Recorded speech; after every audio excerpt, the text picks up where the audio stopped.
Olá, meus amados e minhas amadas que nos acompanham no nosso curso de Direito, especialmente na nossa disciplina de Direito Penal.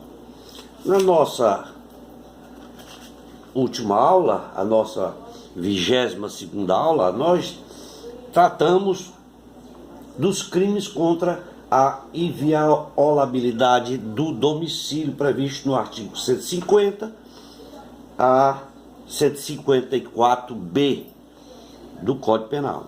Hoje nós iremos falar na nossa 23ª aula da seção 4, certo? Dos crimes contra a liberdade individual, que vem a tratar dos crimes contra a inviolabilidade dos segredos previsto no artigo 153, 154b do Código Penal. Tá?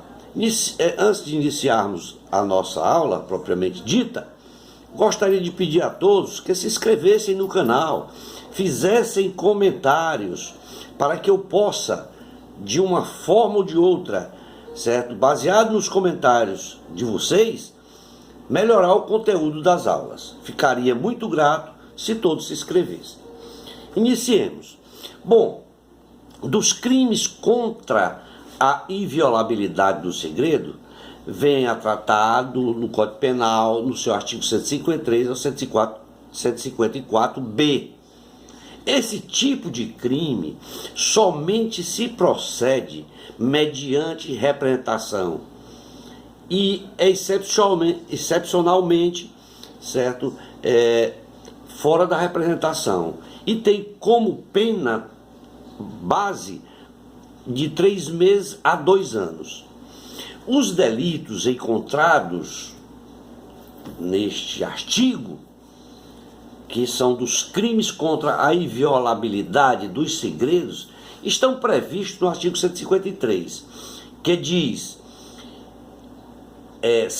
divulgação de segredos, que trata de divulgação de segredo, e no artigo 154, que trata da violação de segredo profissional, também no seu artigo 154A, que trata da invasão de dispositivo de informática, e o 154B, que trata da ação penal propriamente dita. Da divulgação de segredo, previsto no artigo 153, diz assim: divulgar a alguém, sem justa causa, conteúdo de documentos particular ou de correspondência confidencial de que é destinatário ou detentor e cuja divulgação possa produzir dano ao outrem, outra pessoa, né? Pena de detenção de 6 meses ou multa. No seu parágrafo 1º diz: somente se procede mediante representação. Parágrafo 1º-A, divulgar sem justa causa informações sigilosas ou reservadas, assim definidas em lei, contidas ou não nos sistemas de informação ou banco de dados da administração pública. Pena, aí já aumenta, a pena de detenção de 1 a 4 anos e multa. Para o segundo, quando resultar prejuízo para a administração pública, a ação penal será incondicionada, de acordo com o que eu falei inicialmente. Ela pode ser por representação ou incondicionada, né? Conforme o parágrafo 2º. O bem jurídico aí tutelado, certo? É a privacidade, a intimidade, o segredo, a honra e a imagem das pessoas, que no caso em tela, a divulgação vem a causar uma vulnerabilidade na honra objetiva ou subjetiva das pessoas. De acordo com o que prevê o artigo 5º, inciso 10 da Constituição Federal, ele diz o seguinte, que são invioláveis a intimidade, a vida privada, a honra e a imagem das pessoas, assegurado o direito de indenização pelo dano material ou moral decorrente de sua violação. O sujeito ativo é o próprio detentor da informação sigilosa e o sujeito passivo é o titular da informação sigilosa. O seu tipo penal é objetivo, porque ele é público-privado e pode ser de íntimo, certo? Aliás, e que trata do íntimo e dos segredos pessoais.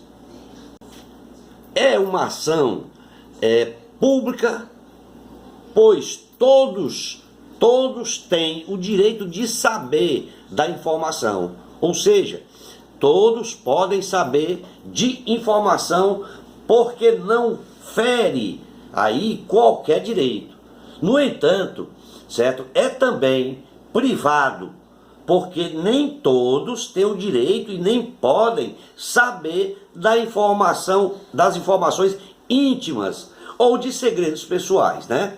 Senão vejamos o que preceitua o artigo 232 do Código de Processo Penal. Artigo 232, ele diz o seguinte: consideram-se documentos, quaisquer escritos, instrumentos ou papéis, públicos ou particulares, e no seu parágrafo único ele diz: a fotografia do documento devidamente autenticada se dará o mesmo valor da original. O que se diz neste tópico, certo? O que se vem a tratar neste tópico é da inviolabilidade de segredo, certo? Que diga respeito à divulgação, difundir, espalhar, tornar público, tá? O elemento normativo do tipo é objetivo, ou seja, sem justa causa. Não tem causa para que o elemento vá praticar o delito. Também não devemos esquecer que existem outras sanções de segredos, que são aquelas que estão previstas no artigo 13 da Lei 7.170/83, que vem a tratar dos crimes contra a segurança nacional. E também o artigo 195 da Lei 9.279/96, que regulamenta os direitos e obrigações relativas à propriedade industrial.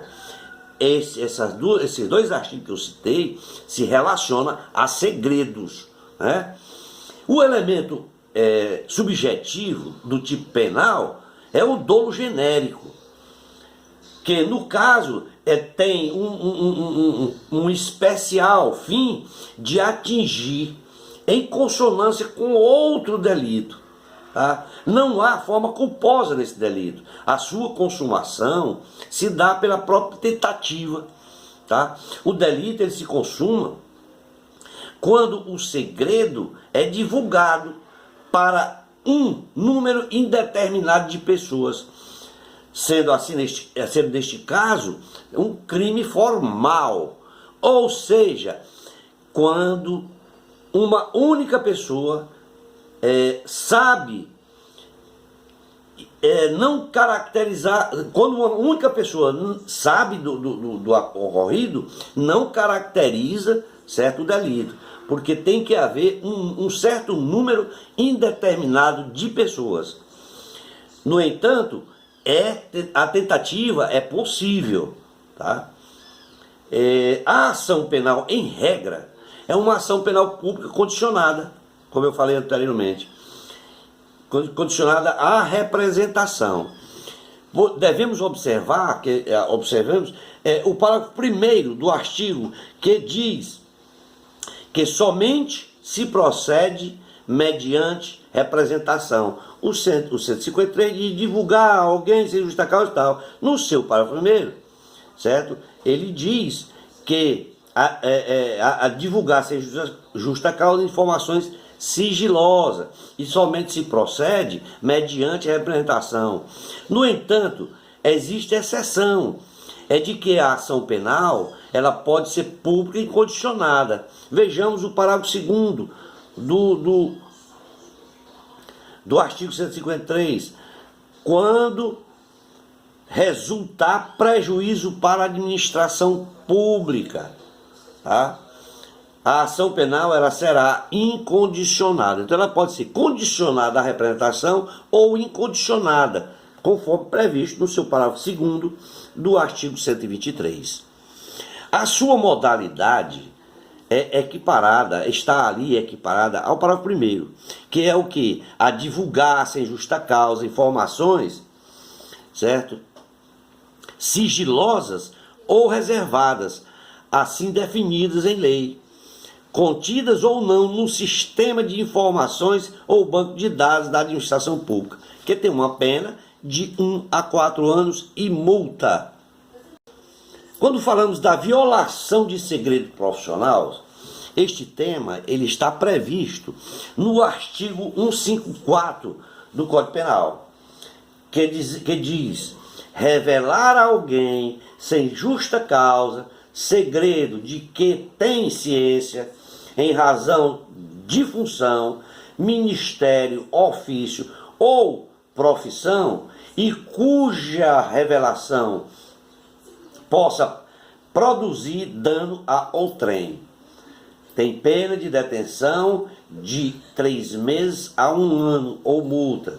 E já no seu parágrafo 1 ele diz que esta ação somente se procede, certo, mediante representação, tá? O bem jurídico aí tutelado, neste caso, é a liberdade de manutenção de segredo. O sujeito ativo é o próprio detentor da informação sigilosa, por causa da função, certo, do ministério, do ofício ou da profissão, e neste caso ele viola, certo? E também devemos observar que é preciso de um nexo causal entre a atividade exercida e o próprio segredo, tá? Existem outros tipos de violação de segredos, os que estão relacionados com a violação do sigilo funcional, que está previsto no artigo 325 do Código Penal. Ou seja, nesse artigo diz que revelar fatos que têm ciência em razão do cargo ou facilitar-lhe a revelação, e os de violação de proposta de concorrência previsto no artigo 326, certo, do Código Penal, que trata de devassar o sigilo de proposta de concorrência pública. Essas duas situações também estão previstos, haja vista ser violar segredo. Quando se fala da invasão de dispositivo de informática, ele está previsto, essa invasão está previsto no artigo 154A. Esse artigo 154A foi introduzido ao Código Penal por força da Lei 12.777 de 2012. Tá? Então, este artigo ele diz que invadir dispositivo de informática alheio, conectado ou não à rede de computadores, mediante violação indevida de mecanismo de segurança e com o fim de obter, adulterar ou destruir dados de informações sem autorização expressa ou tácita do titular do dispositivo, ou instalar vulnerabilidades para obter vantagens ilícitas. No seu parágrafo 1º, ele fala: na mesma forma incorre quem produz, oferece, distribui, vende ou difunde dispositivo ou programa de computador com o intuito de permitir a prática de conduta definida no caput do artigo 154-A. Tá? No seu parágrafo 2º ele diz, aumenta-se, aí já é um agravante, que aumenta-se a pena de 1/6 a 1/3 se da invasão resultar prejuízo econômico. Tá? Aí já é um agravante, né? No seu parágrafo 3º ele diz, se da invasão resultar a obtenção de conteúdo de comunicações eletrônicas previstas, segredos comerciais ou industriais, informações sigilosas assim definidas em lei, ou o controle remoto não autorizado do dispositivo invadido. Nesses casos tem a pena de reclusão de 6 meses a 2 anos e multa se a conduta não constituir um crime mais grave. No seu parágrafo 4º diz, na hipótese do parágrafo 3º, aumenta-se a pena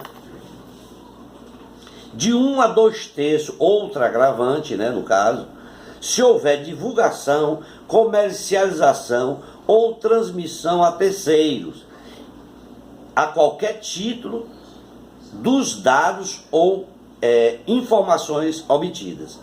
No seu parágrafo 5º diz, outra agravante, aumenta-se a pena de 1/3 à metade se o crime for praticado contra, inciso primeiro, presidente da República, governadores e prefeitos.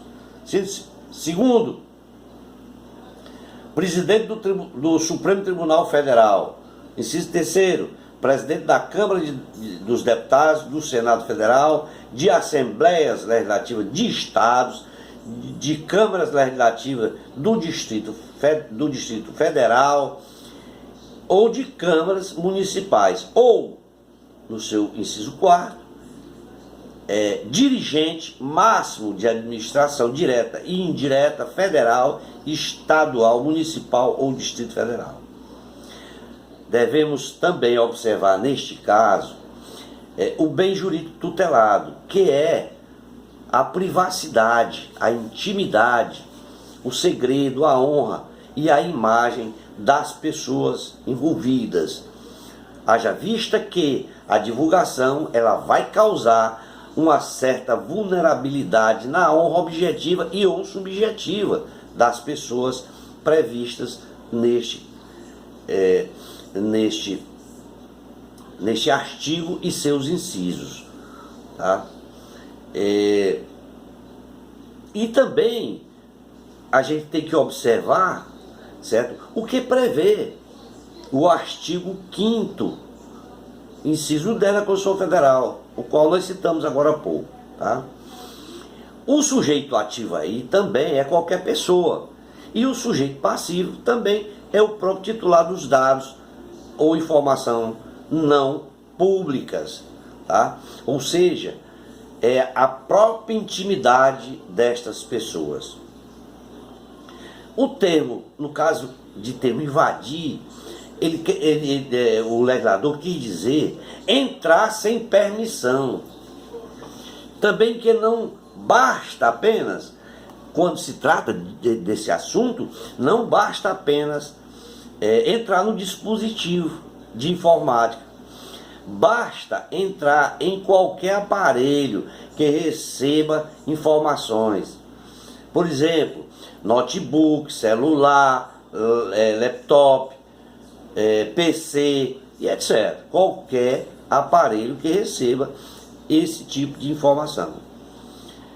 E que seja também alheio, ou seja, que o aparelho precisa pertencer a terceiros. O elemento normativo do tipo penal é a violação indevida de mecanismo de segurança, que pode ser, inclusive, senhas, programas de computador, programas de bloqueio, programa de criptografia, programa de antivírus, etc.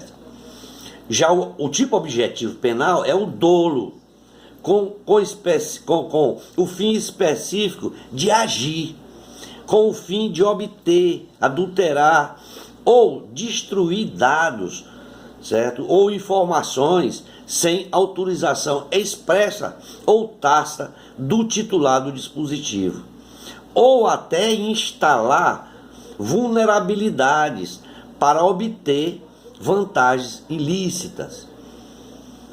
Neste caso, não há forma culposa. O delito ele se consuma pela tentativa, pela própria tentativa. E por ser um crime formal, é possível aí se ter a tentativa. Quanto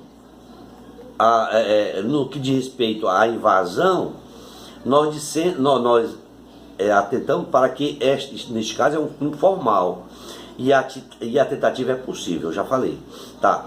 Quando se fala de ação penal prevista no artigo 154b, que é da própria ação penal, o artigo 154b diz assim, ó, nos crimes definidos no artigo 154a, que foi o que acabamos de falar, somente se procede mediante representação, salvo se o crime é cometido contra a administração pública direta ou indireta de qualquer dos poderes da União, Estados, Distrito Federal ou município, ou contra empresas concessionárias de serviços públicos.